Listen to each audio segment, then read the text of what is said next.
a warm welcome from me.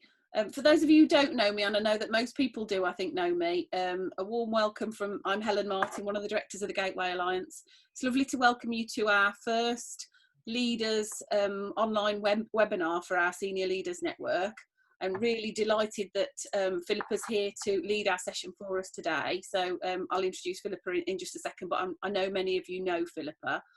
Just a couple of bits of housekeeping for those of you who are sort of less familiar with using Zoom. First of all, if you want to, when you arrive in the meeting, your microphone will be muted automatically. So, but if you have unmuted it, if you can, as we're talking together, mute your microphone and turn your video off. It helps with bandwidth and supports us all to be able to access the session more seamlessly and stops any background noise, that sort of thing. Just to make you aware, and I did obviously put this in the email that I sent out to everybody in terms of joining the webinar today, the meeting is being recorded. So if you don't want to appear, please don't put your camera on, that's absolutely fine. And a copy of the recording will be sent to everyone in the network afterwards. So if those of you, well, that colleagues that couldn't join us today will be able to access that. And if you want to share that more widely in school, then you'll be able to do that. In terms of functionality on Zoom, in order to be able to participate and engage in the session, if you click on the participants option on the menu bar, it should be on the bottom of your screen if you're on a laptop or PC, you will be able to see hands up, and that's an option for you to be able to raise your hand, so we'll be able to know if you've got a comment or question or something that you want to say during the session. Also, you should see a chat option on the bottom of your menu bar as well. Please do open that up, and if people have got comments or questions to make during the session, then please post those into the chat. I'll be able to raise any questions that you've got with Philippa during the session if that's appropriate, or there will be a couple of points during the session where we'll open up the floor and invite you to make comments or ask questions or share experiences in terms of some of the content that we're talking about today. And that's hopefully where I feel that we'll all benefit working together in terms of this session today. Obviously, we'll be receiving updates and sort of key information from DFE and NAHT that Philippa will be sharing with us, but also I hope it's an opportunity for us to be able to hear voices across the network as well and share some experiences, and I think that will be quite beneficial in terms of supporting us to be able to move our practice on and think about these issues together more collaboratively. So that's all from me in terms of housekeeping. A warm welcome and thank you for joining us. And I'll pass over to Philippa. Philippa we've worked with for many years now, primarily or more frequently working with our School Business Managers Network, but she's clearly been working with us on supporting preparation for Ofsted sessions that colleagues I know have attended previously. So warm welcome to Philippa. I'm sure you'll sort of introduce yourself a little bit more now. So thank you. Thank you very much, Helen. Thank you. Nice to be talking to you all this afternoon. It's a pleasure to be here. I'm sure that many of you have, I've seen many of you and you've been to the presentations that we've done previously, but just to give you a bit of background, my name's Philippa Ollerhead and I work very, very closely with the National Association of Head Teachers, delivering training for them on several subjects, Ofsted, financial viability, safeguarding, and I work closely with the business managers across your network. And my background is that I've come from headship. I had two headships, one in alternative provision and one in secondary education, and was deputy principal of a large sixth form college. And I've been an education advisor now for 5 years and thoroughly enjoyed working with Helen and the network during that time. So what I'm going to take you through today is a course that I have developed alongside the NAHT, and I have to tell you that this course has been delivered quite frequently, and every time it's delivered we have to do a major edit of it, as you can imagine. And we counted up, myself and my NAHT colleagues, we counted up that there had been 46 changes of track and direction from the government since lockdown started. So that's how frequently this type of training has to change. And it was updated only yesterday to make it as clear and updated as possible for you. So this course is split into two. The first part is about crisis management, which is about thinking about all the processes and procedures which are happening for pupils who are currently off-site and staff who are off-site Much of it you will be doing, have been doing for 12 weeks, but this is just making sure that you've embraced all the good practice. And the second part of the course is about the recovery period. So I'm going to stop halfway through, and ideally, as I'm asking questions or even logging things that you would like to share, and I'll stop halfway through and we'll be able to feed that through. You can either speak or ask a question, as Helen said, and that can be read out, and then I will stop again at the end. And in an ideal world, because you're a group that all know each other, we'll have quite a lot of debate and sharing of good practice, which would really make this worthwhile for everybody. So I'll just start talking you through the aims and objectives. So I want to give you an oversight of the current guidance from the DFE and the NAHT. I'm also going to tell you, and it does come with a caveat, but I am going to tell you what the current conversations are about as we get nearer to the end of the course. That clearly comes with the caveat that they could change, but at least you'll know what the current conversations are focusing on. Review and refine your current processes for pupils being educated off-site during the phased return period. Think about how you're embracing current safeguarding and communication guidelines, and consider all of your safeguarding options for the phased return period. So those are my overall aims.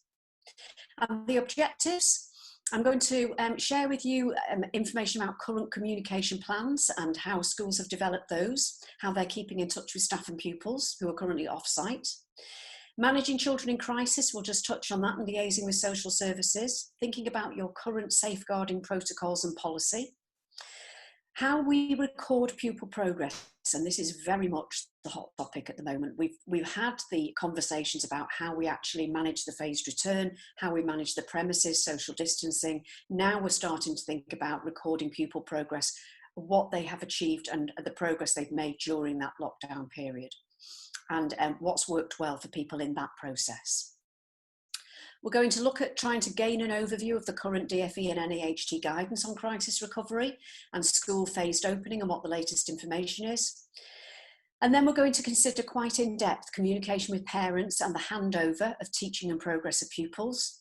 Additional grief and trauma counselling for pupils, which is very much part of the recovery curriculum and the reorientation period. And then perhaps have conversations about the lessons that we've learned, what we can embrace for the future, what we've enjoyed doing, what will we do more of, etc. So without further ado, we will move on to the course. So as I said, I'll start with crisis management, reviewing and refining the processes for pupils and staff who are currently not in school. So we'll begin with the communication plan. For pupils and staff still at home, schools are expected to try to match each child to the level of risk that they think they're exposed to at home as best they can. And this will then focus the attention on the most in-need children and develop a proportionate contact plan for those that are not in school. The schools that I work with on a regular basis are telling me now, and have been telling me for a few months, that the vulnerable list of pupils that they had before the lockdown began are very different to the list they have now. And the list they have now are the pupils who aren't engaging with the online learning platforms, with any communication from school. They become the vulnerable children that schools are more concerned about at the moment. So how are they communicating with them? Well, I've heard all sorts of different things that schools are doing. These are just some of the best examples. You might be doing some of them or all of them. Think about how often your school is in contact with each pupil. We have most schools who are doing at least once a week, and some doing twice a week for higher risk pupils. Decide on a case-by-case basis, depending on the level of risk and any advice you have from the local authority social care team. Thinking about who will be in touch and how, what format are you using to get in touch with the children, what works well for you. Online learning platforms, phoning the parents, emailing, what's the best way? Whether you'll use your online learning platforms to check in with pupils. I've certainly got several schools that do this. Quite a lot of the private schools that I work with are doing this on a daily basis. Their form tutor is checking in with all the pupils, and if they don't make a contact with that child, then they will phoning them and chasing them up to make sure that they are healthy and well. How you'll record updates on pupils and their needs and decisions on what you'll do next is part of this communication plan, and we'll talk about that in detail as we go through. What happens if you can't make contact or need to escalate? That should be in the plan, and how you'll continue to share information with other agencies. And that plan should be written and approved by governors and shared widely with all staff so that everybody understands their role.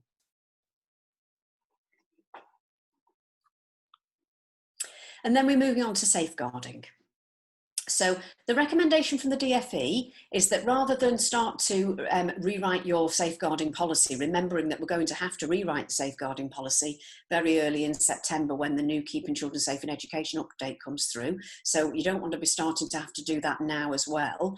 People are recommending that you just do, the DfE are recommending that you just write an annex or an addendum to your existing policy with everything that you are doing for safeguarding in response to the pandemic. And that annex or amendment should be approved by your governors and circulated widely again to all of your staff.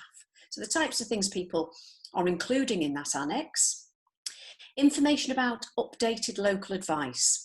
Now, I'm very aware, I've delivered this webinar to groups of staff all over the country, and I am very aware of the different level of support that schools are getting from their local authorities and their multi-academy trusts. Therefore, everybody's safeguarding annex or addendum is definitely looks different, because that local advice is different. And clearly we can share what that local advice might be for you later when we open up to questions and comments. Think about what staff and volunteers should do if they have concerns about a child or a safeguarding risk. Liaison with children's social workers, clear information on that for staff. Response to peer-on-peer abuse, which potentially could have risen quite significantly with the increase in digital communication between pupils. And risk assessment for the phased return should be added into that interim safeguarding policy annex. So those are the things that people, the DfE, are recommending should be included within that. A little bit more information on digital communication. I'm absolutely sure that you're providing a safe online learning platform which includes appropriate filters and monitoring systems. Just a few things that people have fallen foul of that it's good to raise the profile of. Ensure your staff feel confident to look out for signs of children at risk. So this is making sure that all of your staff feel confident that the signs of children at risk at the moment are not just the usual signs that they should look out for when they're face-to-face teaching, but also non-communication. And remind your staff never to give out staff email addresses or phone numbers. I've had quite a lot of issues to deal with over the last 12 weeks where that has happened and it's caused problems. And reiterate the staff code of conduct. This is a great time to reiterate lots of policies. People have done annexes or amendments to the staff code of conduct, particularly about digital communication, reissued that to all staff, had staff sign it to make sure that they have declared that they understand the way to behave on the online learning platforms. So just a few points there that I've seen people do that seems to have worked very well. A little bit of information on the designated safeguarding lead. The optimal response is clearly to have a school designated safeguarding lead or deputy on site. However, this isn't always going to be possible at the moment. Therefore, just to ensure that you have contact with one of your team by phone or video conferencing, and ensure staff on and off site know how to make contact with the safeguarding team at all times. Again, communicated out to all staff and communicated out to governors so that they're completely on top of what's happening at school. Now, this has been pointed out to me several times as being an incredibly useful thing to do at this moment in time, refreshing the behaviour policy. We're all aware that pupils have been away from school for many months, and in that time they've probably forgotten a lot of the behaviour procedures within your policy, and they potentially have got into bad habits around learning. There is two really good reasons to use this as an opportunity to refresh that policy. One is that you've got small groups of pupils coming back in gradually, and that's a good opportunity to refresh your own behaviour policy, your outcomes, and what you expect from that policy. The other is, as I'm sure you're aware, this is now a separate area for Ofsted inspections, behaviour, and therefore this is a good opportunity to just relook at your policy, because that's what Ofsted will judge you on, your ability to consistently apply your policy in school and for your staff to consistently apply the policy. So great opportunity to look at the policy, make sure it's fit for purpose, make sure you're happy with the outcomes, and then refresh it with all of your staff and all of your pupils. And then that's a good, great way to get the pupils back into the right frame of mind. And it's also a good, tick for the next Ofsted inspection. You feel like you've got that under control. Just a little bit about staff training and your safeguarding induction. Ensure staff are updated on all of these new arrangements that we're talking about to add on to your safeguarding policy. Continue to support new appointments with safeguarding training. I expect that some of you, if not all of you, are in the middle of thinking about your recruitment for the next academic year.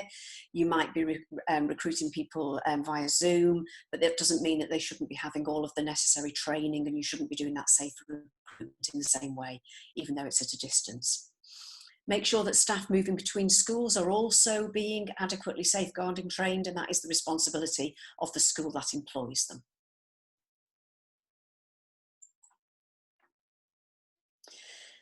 Just information on children moving schools. There's absolutely nothing new here. It's just that potentially there is slightly more of this going on, depends on the circumstances within the local area. But if you do have some schools that haven't opened and then children have had to go to other schools, key worker care, then it's important that all of the normal procedures are followed, that the safeguarding file follows the school, follows the child, and that the educational healthcare plan follows the child, even if it's only for a short period of time.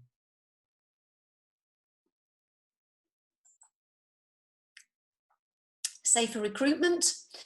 As I said earlier, you could potentially be in the middle of your recruitment process, so schools should continue to follow their normal safer recruitment procedures according to their own policies.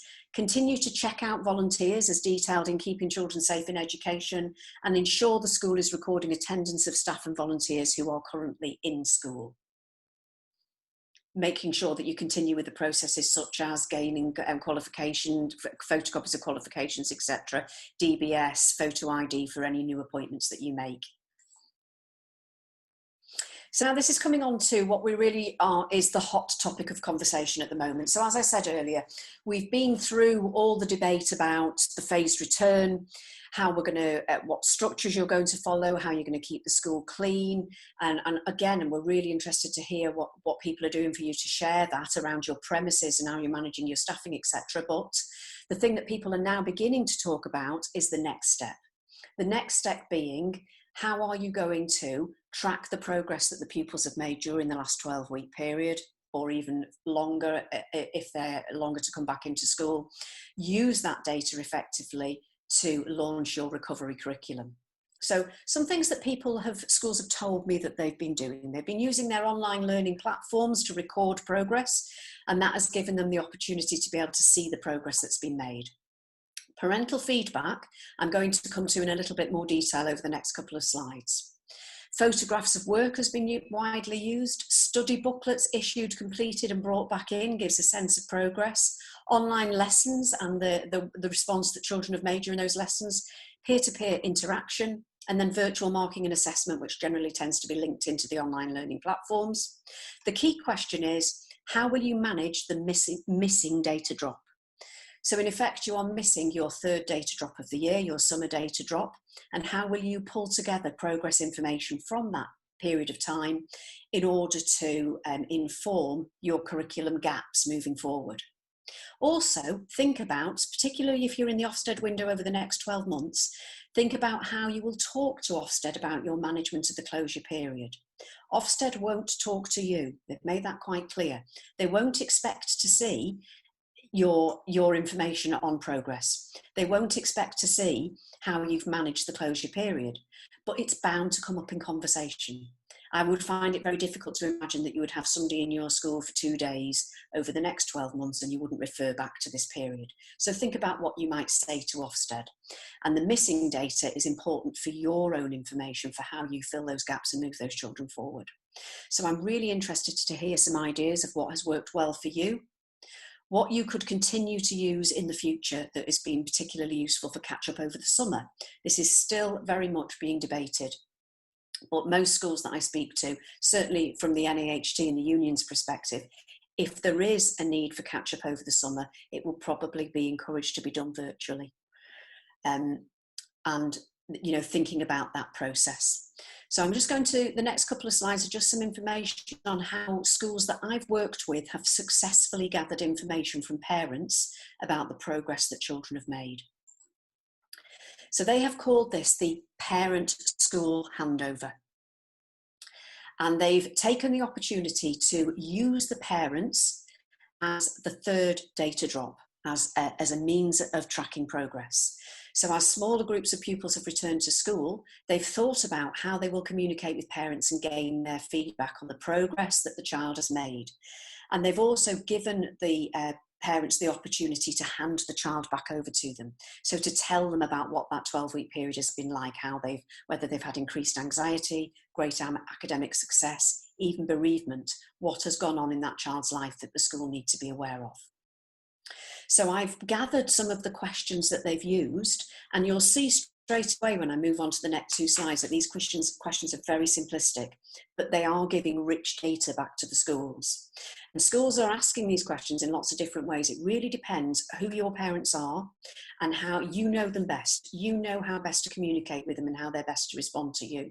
So I've got some schools that use SurveyMonkey, some that have actually literally phoned the parents up of the groups that are coming back and spoken to them over the phone and asked them the questions, some that have emailed the parents. It really depends how you best communicate with your parents. The types of questions they're asking on the pastoral side: has your child been keen to engage digitally during the closure period and enjoyed the online learning platform?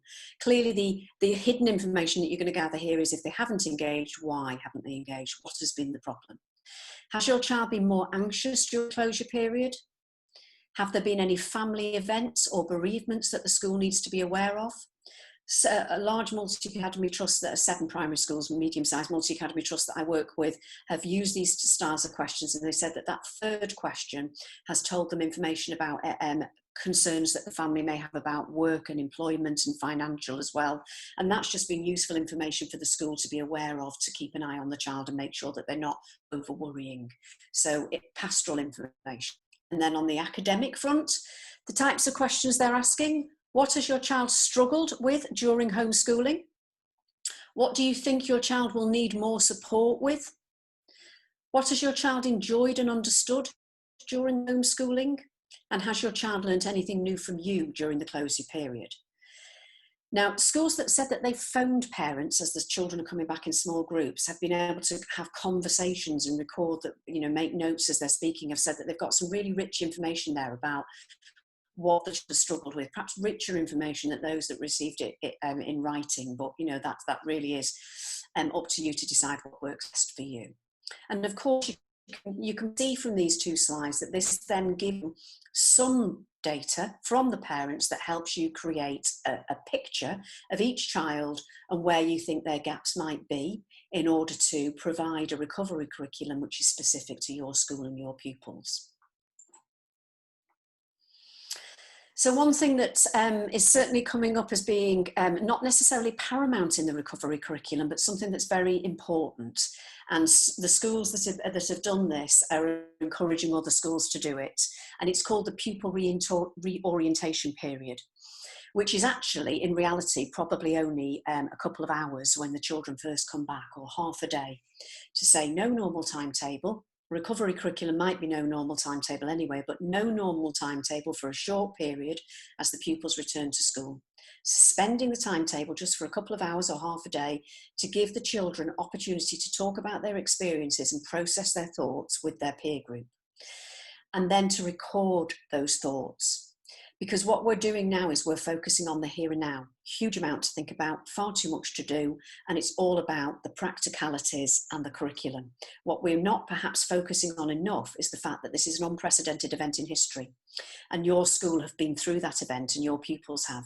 Recording information now will give you rich information talk about in future years with your pupils about this period, what the pupils that were affected felt, what they did, how they learnt. So just giving the pupils a chance to record all of those thoughts, perhaps share them back with the parents, and understand that this is an event in history and make the most of the opportunity to record that. And that's very much linked in with this recovery curriculum period. So I'm going to stop there. And I'm going to open out now to comments and questions and see whether we can get some conversation going. I'm really interested in conversation about the reorientation period, how you're gathering progress data, your thoughts about the questions to parents, if anybody's already doing that, and how well it's worked. And also really what your concerns might be about that recovery curriculum, and becoming more and more aware that there is quite good information online, more every day, on recovery curriculum content. So I think that it's going to be that people don't necessarily have to reinvent the wheel and create a curriculum for these next few months, that there is going to be resource available in the places. So being able to to access that is going to save everybody a lot of time. So really interested in your thoughts now after this first part of the course, and then we'll move on to what September might look like. Thanks, Philippa. Thank you. I mean, obviously there's been information to take in there, and I'm sure you're mulling over your personal experiences within school and where you are with a lot of this.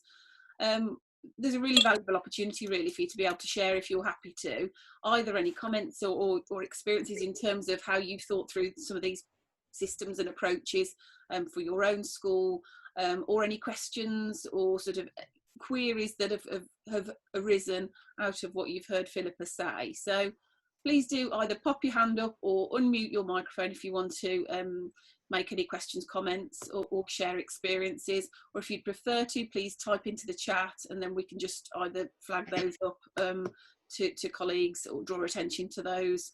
It's completely up to you. Just whilst you're thinking that through, please pop your hand up if you do want to make a comment or question, but just to sort of sit on the back of what Philippa's just said about the recovery curriculum. I'm sure many of you will be aware that we've booked Professor Barry Carpenter to lead a webinar for us around his think piece focused on the recovery curriculum and the 5 levers that he's developed working with his son in order to support schools to really think through that pupil orientation and consider how we might support pupils to come back and reignite that passion for learning again by reflecting and valuing the experiences that they've had over this time. So I'll post some information in the chat now, so if you haven't booked on, please do book onto that. We're getting quite close to maximum numbers on that, and I think that will be a really useful session, but if you want to take part, then please do book on. But yeah, I'll hand over to colleagues. Is there anybody who wants to share experiences? Well, afternoon, Philippa and Helen. Simon Pearson here from Wenbrook. Not an experience, but the question about, obviously, for most primary schools, our children aren't going to have that final data drop, that assessment that would happen at the end of the year. I wondered what your thoughts are, Philippa, about how you would see primary schools starting in September, when clearly there is going to be a void there as we start the new year. Mm-hmm. Well, I'm aware from speaking to Ofsted colleagues that the conversation that's happened, I know that's not the question you're asking, Simon, but it just to give you a sense of what their response is. Their response is that there will be a different, for Ofsted inspections happening over the next academic year, there will be a different way of looking at progress data for this academic year. So this gives us a steer to think about how schools will manage it if we know how it's going to be audited. So quite simply, it's going to be audited by talking and the school being able to articulate how they have tried to analyse the progress that the children have made and where their gaps are, and fill those gaps as quickly and succinctly as possible before they start new topics. So it really is quite, it's very much going to be up to each school, depending on what you find out as you bring the children back in, whether you do your own conversations with them. I would have thought that most schools don't want to do any form of testing because it's a bit off-putting when you're trying to engage them back into learning. So using the types of questions that I gave you, that I demonstrated to you earlier, to gather information in, have teachers talk to children, create almost a profile for each child of where there might be gaps, work on a recovery curriculum in order to fill those gaps, and then not worry about what the missing data drop. Just be aware that you're not going to be asked to provide anything. You're just going to be asked to articulate what you've done. Thank you. If that makes sense. Thanks, Simon. Anybody else would like to come in and share any comments or questions? I'm sure everybody's got a different experience of working in their own context in terms of how they imagine they will manage this process with their parents and that handover as children start to return. Well, I'm happy to move through the rest of the slides now, looking at more towards September, and then we can do a roundup at the end and any final comments and questions, if that's, should we do that? Yeah, that's fine. Okay. Lovely. So I'll move you now into the crisis recovery, getting back to normal. I use normal rather than new normal because I hope it is normal again for us at some point. And I'm just going to take you through a few of the main points that people are considering now as they think about bringing pupils back in and their progress towards September. So one of the first things that's was discussed and is still being discussed as part of the recovery curriculum is mental health. So it's appreciating that these negative experiences and distressing life events, such as the pandemic, can affect the mental health of pupils and their parents and staff, and trying to be aware of changing behaviours, being empathetic to the distress that has caused for pupils, staff and parents.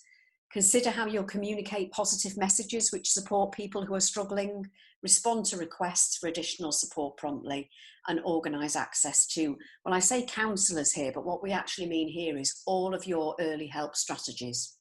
So in summary, this slide is about thinking about all of your early help strategies and what you can do more of during the recovery period, during the phased return, the recovery period, in order to support everybody who may be suffering from more mental health issues during this time and more anxiety. Another thing to consider is your communication with stakeholders. You've clearly had to adopt a necessary more isolated approach to day-to-day activities. Communication with wider stakeholders will bound to have been reduced. So it's now thinking about those wider stakeholders and how you will improve communication with them, because this is really pivotal to the effective and efficient running of the school. So those stakeholders are going to be your local authority, your multi-academy trust, your parents, your governors and the local community.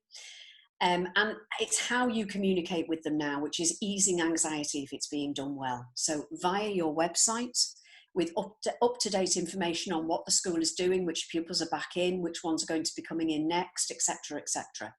Quite a lot of schools are saying to me that they are updating the curriculum section of the website with some information on what the pupils will be doing over the next few months to try and articulate the recovery curriculum. And contact information for parents to send in questions or information via the website has also been very useful. Newsletters out, flyers out to neighbours, etc. around the school, things that will just stop people feeling anxious because they now know and understand what's happening. So as I said earlier, it's really important to now think about your early help strategies. Who do you engage with? Who do you work with that can actually support your pupils and help you to support your pupils during this period? Can you have people in school for longer periods of time, whether they be counsellors or charities or whoever you work with, in order to support your pupils and your staff and make them feel confident again in the workplace? And we'll talk a little bit more about staff as we go through. So it's really just focusing on anxiety at this stage. Information for any small or special schools. And interestingly, this information we potentially think will be replicated for all schools quite soon, within the next 2 weeks. So that's very much not in writing, just within conversations between the NAHT and other unions and the DFE. So I'll just explain what I mean by that. But focusing for a minute on small and special schools. Small schools and infant schools are being encouraged to prioritise pupils according to greatest need, bringing back as many pupils as they can, but keeping class sizes to 15 and keeping social distancing rules. The same applies to special schools, post-16, schools and colleges and hospital schools. They're being encouraged to welcome as many pupils back as can safely be catered for within the setting.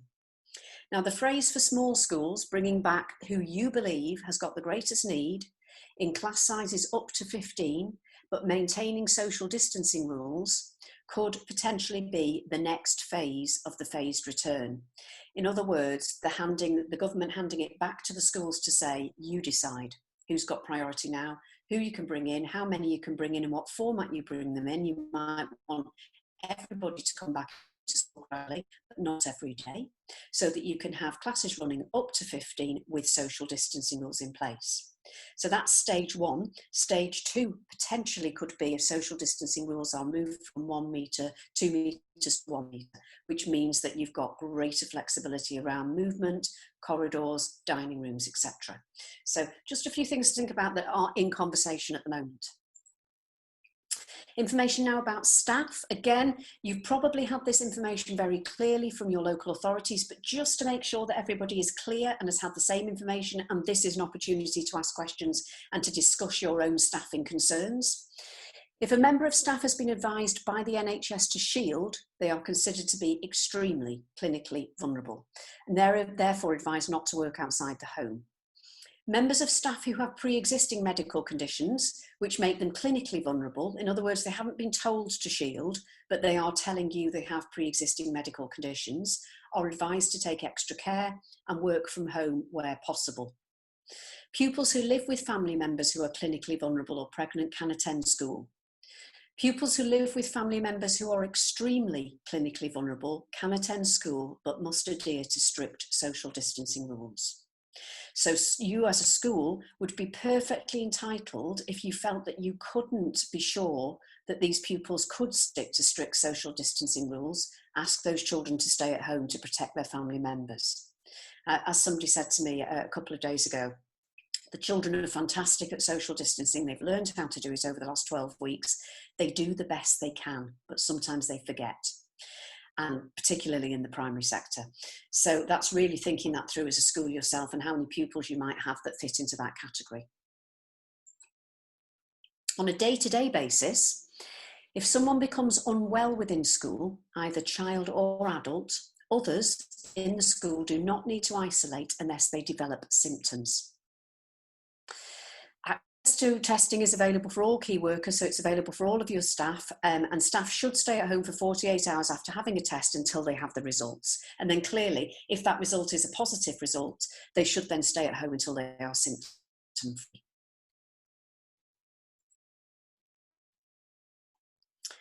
So, lessons learned. What will you do more of or less of in the future? I think this is an excellent topic for debate, and I hope a debate that we can open up when I get to the end of the slides. I think you'll certainly worry less about little things. You'll appreciate time to communicate with pupils and each other and how important life lessons are. You'll potentially use digital communication more for lessons and meetings, for catch-up, for revision. Certainly my secondary colleagues are telling me that they've found digital communication a great way to do revision lessons and consolidation, which is a lot of what's been happening over the last 12 weeks. And they will therefore use that in the holiday periods because it's more effective than bringing the children into school, and it's less disruptive for the staff. Congratulate yourselves certainly on the impact you've undoubtedly had on your pupils during this difficult time, something they will never forget, and really focus on how well the staff have worked and spend time reflecting together as a staff. Perhaps those are some of the things that you will think about, do more of or do less of. And then finally, what can we expect in September? Well, there is nothing on this slide that is set in stone, but I have to tell you that these are the conversations that are currently being had. So hopefully, and this is moving forward, there is a vaccine by September, October, which can be given to pupils at school. There is discussion about a reduction in the 2 metre distancing rule from 2 metres down to, I don't know, 1 or 1.5, I don't know, whether that will make any difference to the amount of pupils you can bring back into school. There was an announcement yesterday about medication, and this is how quickly things are coming through all the time. A new medicine that has an impact on people who are on ventilators. Don't think that's going to make a huge difference to schools. But at the moment, there is no current discussion about a change in the timetable for baselining in reception and for SATs. However, it is an open conversation, and it's not been published yet because the outcome of that open conversation is changing on a daily basis. So the NAHT have told me off the record, please not to repeat, that this is every time they have a conversation with the DfE about baselining and SATs, the outcome is different. And until they are absolutely sure, they will not publish on their website. So I'd suggest that you keep an eye on the NAHT website and clearly the media for any changes in the timetable for baselining and SATs, which may come over the next few weeks or even months. And begin now to think about how to fill gaps in knowledge and skills and how to record this information for future reference. So it's about that skills gap, how you'll record it, how you'll recover the children, fill those gaps and get them ready for learning new topics in September. I can't tell you what September will look like. I can't tell you whether you'll have all your pupils or whether you'll still be on a phased return or a rota basis. It's almost impossible to predict at this stage. But that's the latest I can give you of the current conversations, which you may find interesting. Okay. So I'm now going to pass back to Helen, and we can open the floor. It would be, it's taken us 45 minutes to go through the slides, and it would be great if we could have just 10 or 15 minutes now on open debates, people sharing what they've done, particularly about progress, about skills gaps, about their thoughts for September, anything they're putting in place, any issues they've got with staff. All of those topics, great for sharing good practice, as if we were in the room together. That's the type of thing that we would be discussing now. So if it's possible to replicate that, would be fantastic. Thanks, Philippa. Rose has just popped a question in the chat, or a comment in the chat, in terms of vulnerable staff, saying that she understands that if someone's 28 weeks plus pregnant, that this is a greater risk and they should work from home. I think that's generally the best practice. I'm aware that is the best practice that people are, and that is published in the guidance, the NHS guidance. So that's right. Yeah. Thank you. So open it back up for colleagues if there's anything now at the end of the session that you want to hear what people are thinking about September and what they've got, how they're feeling about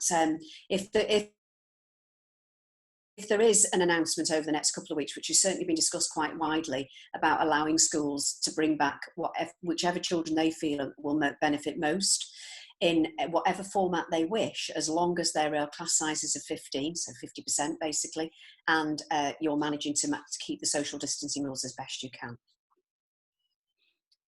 Hopefully it's a good opportunity to ask any general questions to Philippa as well. I know that the majority of schools will have been having that dialogue with their local authority or their multi-academy trust, and so it's useful to have the opportunity to be able to have that conversation or ask those questions to somebody who's slightly more external and having that sort of more national look and view in terms of anything that's facing any particular problems. I think if you share that now with colleagues, you might find that your colleagues have the answer to your problems, which is what we often find when we have large training sessions. Can I ask about transition, please? Yeah. Hi, it's Christian. Hi, Christian. Hi. My schools are nearly at full capacity, so we don't think we'll be able to take any of the year groups back, really, especially because of the amount of key worker bubbles we've got. So we're thinking about transition and how we do it. With you speaking at being based and working with other schools, have you got any thoughts or good practice or other suggestions what on your travels of what schools are doing with transition? Not year 6 to year 7, but in school.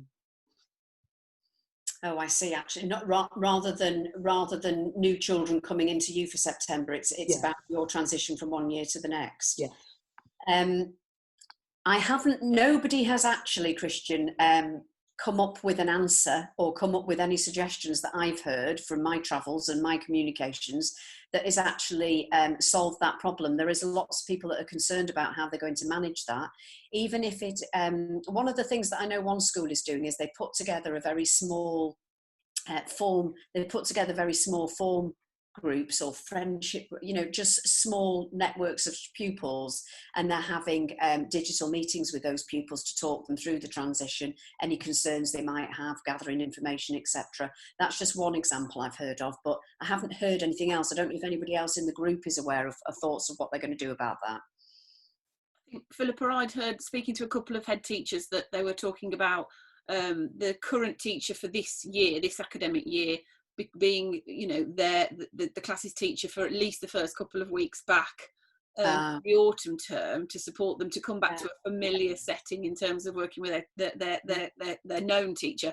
Obviously, we don't know how children are going to be coming back in September yet, but that was one idea. Another school have told me that all of the teachers are moving up the year with their pupils, so that the pupils will have the same teacher next academic year, which will obviously help that transition through. I don't know whether colleagues have got any other experiences or ideas of plans how they're going to be managing that. So obviously these are the conversations and the thoughts that our heads are struggling with at the moment, I think, aren't they, in terms of how best to focus on supporting pupils. Absolutely. Yeah, both of those ideas are very good, actually, and that's the first time I've heard them. It's very much that's I've certainly talked to a private school, 2 private schools in London that are doing exactly that. The teacher that was with them this year is staying with them next year. It's almost like the Steiner School approach, which is what they always do. And that's because they feel that anxiety levels are going to be higher. So, yeah, I'd not appreciated that was really a useful technique for transition, but I can imagine that working very well. Rose, I can just see you've unmuted your microphone. Yeah. Hello. So obviously we're one of the schools that is expecting Ofsted in the next 12 months. It's been many years since we were visited.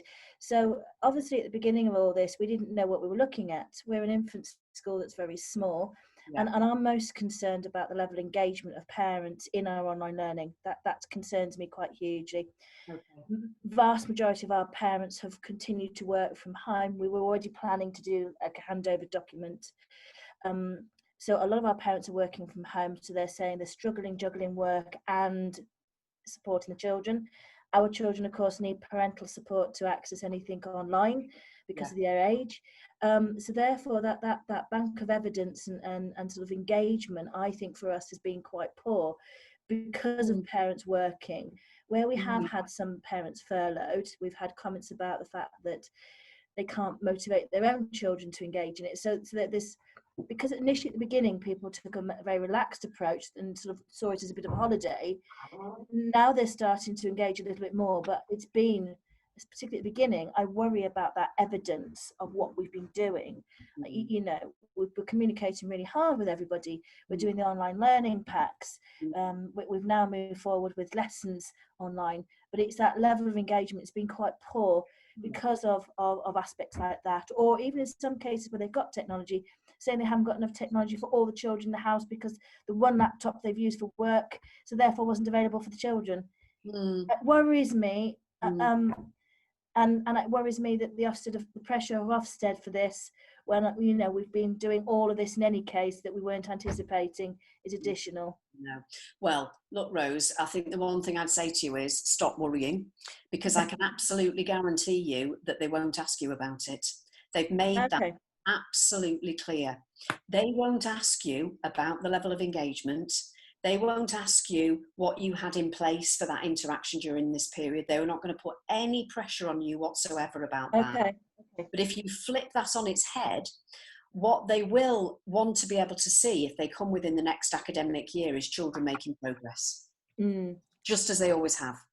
So in order for you to be able to identify where they are when they come back, so that you can place them, then you know that they're making progress. That's the only area that you should have any focus on at the moment, because you could choose to sit them down and tell them for half an hour about what you did during the closure period, but that would be your choice. They're not going to ask you. I think it felt like we needed to have something in readiness for it. So that's helpful. Thank you. Yeah. I definitely focus just on placing the children and moving them forward, as opposed to worrying about the engagement that you have from parents. And don't feel that you're alone, because virtually everybody I've spoken to said exactly the same thing that you've just said. I don't think that's unusual at all. I think the news this week has started to suggest that that's a national picture. It's not just me. Well, the media started to suggest that mainstreams, they started on the track of this is the difference between private and mainstream schools, that children haven't had any contact from schools. And that's purely just badly reporting the fact that lots of parents haven't been in a position to be able to support the children in the way that they would have liked to have done because of their own work pressures, which is understandable. But I think the bit that annoys me the most when it comes to the press is the fact that everyone keeps talking about the children have fallen behind. But that suggests that there are children out there that are racing ahead, and no one is. I wish that was understood and out there, that no one is racing ahead. We all press pause. Yeah. Thank you. Same old story, isn't it, Rose? Everybody's in it together, and everybody's in the same position together. Absolutely. Absolutely. Thank you. Thank you, Rose. Sarah's just popped a question on the chat, Philippa, about clinically vulnerable staff. So are staff who are clinically vulnerable but not shielding not able to work with children indefinitely if they've requested not to be working with children? She's just thinking about how we return to a full complement of classroom staff. It's tricky, is the answer to that. From what most schools have said to me, the way they're managing this is that there's two completely separate categories. So you're extremely clinically vulnerable, being told to shield. Let's move those on one side. They're a separate group. They've been told to shield. The staff who are vulnerable because they've got underlying health conditions, schools are asking them whether they now feel comfortable to come back wearing PPE, bearing in mind that the social distancing rules are in place. If they say no, schools are honouring that and allowing them to continue to work from home. I don't think that'll continue in September. I think that we'll have to reach a point where everybody is expected to come back into school, but I genuinely don't know what that point will be. At the moment, schools are giving staff the opportunity to stay away if they choose to, if that's what they feel more comfortable with. And I don't know what that pivotal turning point will be whereby everybody will be told to come back. Some schools have gone to supply to make up the difference in so that they've got plenty of staff in, even though they haven't got a full cohort of pupils in. So these are tricky problems, and I'm not entirely sure what the answer to that's going to be. At what point we'll have a tipping point where we'll say, right, that's it now. We've got the vaccine, we've got a reduction, we've got no new cases, therefore everybody can come back into school. It's going to be an announcement or something along those lines, but we're not there yet. Thank you, Philippa. Any other questions or comments from colleagues? Anything you want to pop in the chat, or it's your opportunity to sort of share that, and as I say, other colleagues might be able to help, or Philippa, in terms of those issues. Okie dokie. Well, I have posted in the chat a link to the Recovery Curriculum webinar. I know that will be hopefully something that you're thinking and reflecting on in terms of that reintegration of pupils in their greater numbers as we're moving forward. So I do hope that will be useful listening to Barry Carpenter during that session. In terms of updates, I don't know, Nikki, have you got a comment to make before I round things up? Hi, I think I pressed that by accident. Oh, sorry. Always got questions to ask. My major concern is I've got a plan in my head in terms of having a rota basis coming back in September, because I don't see we're going to be in a position where we can have a full class of 30 in September based on current guidelines. But I'm already having queries from our new reception starters saying, what are you doing? I'm a key worker. And so obviously I don't know the numbers of key workers for our new reception children. So I can't plan. And yet at the moment, I mean, we're an infant school and predominantly we're full with key workers. And so we've got currently reception children back on a rota basis. And I know that's not what guidelines state, but that's what we can do in terms of our risk assessment that's being signed off by governors and the local authority. I would like to get a plan out to my parents as soon as possible so that they can plan for their lives, because they're asking me. And I'm just really, really conscious that we're not going to get anything from the government until the 11th hour, and therefore that's going to affect the stress and mental health and well-being of all school leaders who are not, again, going to get any time during the holiday to relax and recover in readiness for the time ahead. And I don't know whether you've got any suggestions there, Philippa. When do you get the information through, the contact details for your new starters through? We've got them now. I've written out to them. I've written out with my proposals that we're going to be starting back. I know many schools do it in different ways, but because we don't have a nursery, you know, we used to do home visits, which is not going to happen because of social distancing. We used to do half days for 1 week and then come back full time, full classes the next week. Obviously that can't happen. And because of the cleaning regime that's necessary, obviously I can't do half days and then guarantee we can clean in the middle of the day. So it's got to be full days on a rota basis with 15s, but I don't know when that will come to an end. And I can't say that to parents. no. And yet I can't then guarantee that I can get my year ones back and my year twos back. You can't. If no. we've still got the key workers that we've got to accommodate. Yeah, absolutely. Well, at the moment, for your category of school, the statement is it's 15 per class, 2 metre distancing. The only change that's going to happen for you now that I'm aware of is any discussion that between now and the end of July, or when you break up, when this term ends in July, the only thing that might change in that interim period is 2 metres going down to 1.5 or 1.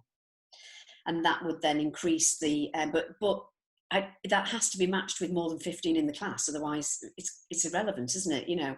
So if there's a change there, that gives you more flexibility to bring more in. Whether that will still be in place or whether we've moved on dramatically by September is anybody's guess. I really don't know.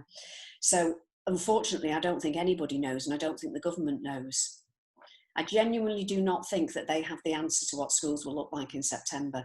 And that's coming, from the NAHT, who've had meetings with them, and I've spoken to them, and they said, I don't think they know. So that's coming from the horse's mouth. So if they don't know, we just have to do the best we can with the information we have. So I'm afraid that's really not a very helpful answer at all, is it? But that's where we are, I think. Thank you anyway. Thanks, Nikki. Thank you, colleagues. Any other questions or comments before we wrap up the session? Well, thank you so much, Philippa, for being with us today and for sharing that information. It's useful to hear it directly from yourself and to sort of reflect on those things, which I know leaders have been spending a huge amount of time thinking these things through and accessing support from various people in order to do that. Colleagues, I do hope you found the session useful, an opportunity to come together and to think about these aspects. As always, if you are able to click on the link in the chat now, please do. That'll take you to our feedback form. Your feedback's always really useful for us in terms of obviously reflecting on this session today, but also, and most importantly, thinking about what support we can offer you moving forward into the future. As many of you know, we've taken quite a number of our network meetings, our subject leader network meetings, and a number of offerings to senior leaders onto online webinars, and we'll be continuing with offering webinars and online support and CPD through the autumn term, obviously mindful of the fact that social distancing will probably still be in place in some form or other, and also conscious that staff will want their schools will want their staff in school rather than out on a course, even if that we are able to start to begin to offer anything face to face. So that's our priority for the autumn term, hoping to bring people back face to face from the spring term. That's our plan at the moment. But we will be sharing our CPD subscriptions and our plans for CPD programmes for next academic year on the 26th of June at the webinar, the Recovery Curriculum webinar, and we'll be sending those out to schools shortly after that. So the special offers and discounts in terms of buying in, as you would normally expect, will be offered from the 26th of June. So please do tune into that webinar if you're able to, or keep your eyes open for that information as soon as possible after that, because it will be great to obviously be working with you through these networks moving forward. So that's all for us today anyway. Please do, as I say, click on the link, pass on your feedback to us. Hope you found the session valuable, and thank you ever so much, Philippa, for leading that for us, and I shall see you again soon, colleagues. Thank you, Philippa. Thank you. Thank you.